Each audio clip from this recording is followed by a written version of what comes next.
Hello, and welcome to Day by Day True Crime Stories, the podcast where we explore a different crime or justice milestone from this day in history. I'm your host, Kona Gallagher, and today is June 5th. On this day in 1968, America lost not just a senator, but a beacon of hope. Robert F. Kennedy, brother to President John F. Kennedy, a leading voice for justice and a rising star in the Democratic presidential race, was gunned down at the Ambassador Hotel in Los Angeles. His death sent shockwaves through a nation that was already reeling from his brother's assassination and the recent murder of Dr. Martin Luther King Jr. It was a tragedy that seemed almost too heavy to bear. Today, we'll step back into that night, explore the events leading up to the shooting, and talk about the questions that still hang over this case. Let's get started.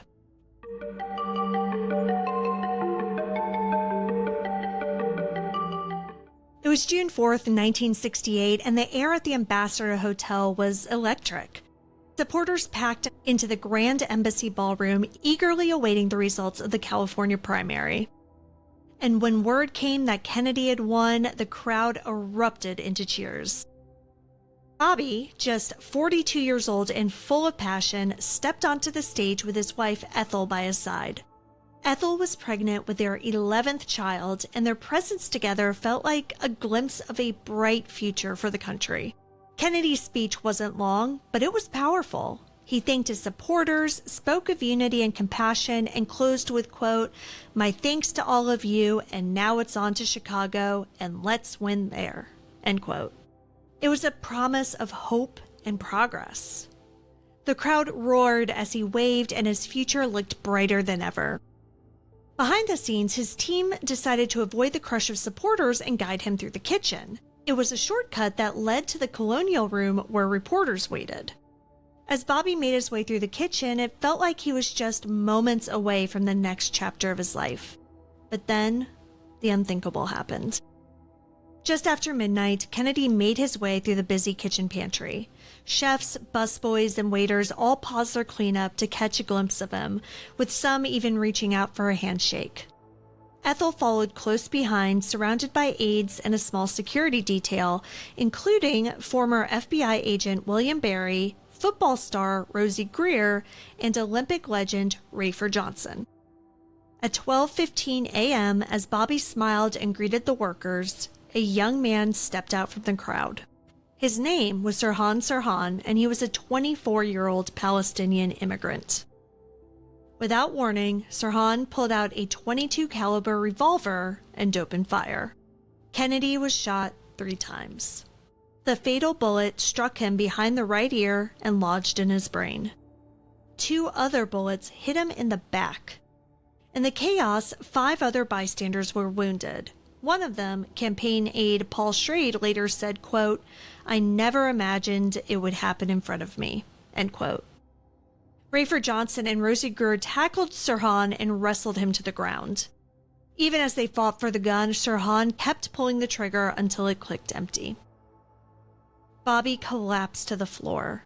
Ethel knelt beside him, her hand on his cheek. As paramedics rushed in, Bobby's soft, final words were, quote, "Is everyone okay?" end quote. Kennedy was rushed to Good Samaritan Hospital as quickly as possible. Surgeons worked tirelessly throughout the night, but the injuries were too severe. At 1:44 a.m. on June 6, Robert F. Kennedy was pronounced dead. Sirhan was taken into custody immediately. When asked why he did it, he reportedly said, quote, "I did it for my country," end quote, a statement that pointed at Kennedy's support for Israel. Police later searched his home and found his diary. It was filled with angry writings, including the phrase, "RFK must die." Sirhan admitted to firing the shots, but claimed that he didn't remember the actual shooting. Some thought he might have been in a trance or under hypnosis. Others believe that he was just trying to avoid responsibility. His gun matched the bullets recovered from Kennedy's body. But there were still questions. Witnesses insisted that Sirhan was always in front of Kennedy, yet the fatal shot entered from behind. How could that be? Some even claim to have heard more than 8 shots, though Sirhan's gun could only fire 8 bullets. Rumors of a second gunman swirled.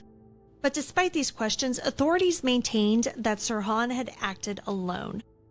His trial in 1969 was a nationwide spectacle. He was found guilty and sentenced to death, though his sentence was later commuted to life in prison. Over the years, he's continued to say he has no memory of the shooting. His parole requests have been denied repeatedly, most recently in 2022.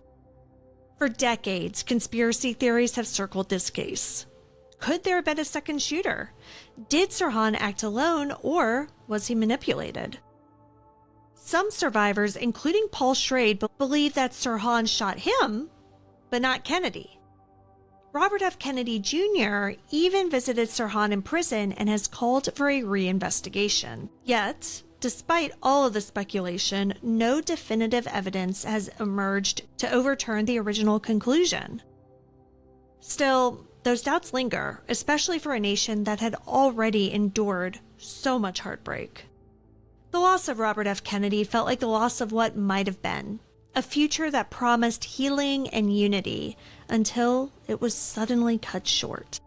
After Bobby's death, his funeral drew thousands to St. Patrick's Cathedral in New York City. His body was then transported by train to Washington, D.C., where mourners lined the tracks for miles, some waving flags and others standing silently, paying tribute. He was buried at Arlington National Cemetery near his brother Jack's grave. Robert F. Kennedy's legacy didn't die with him.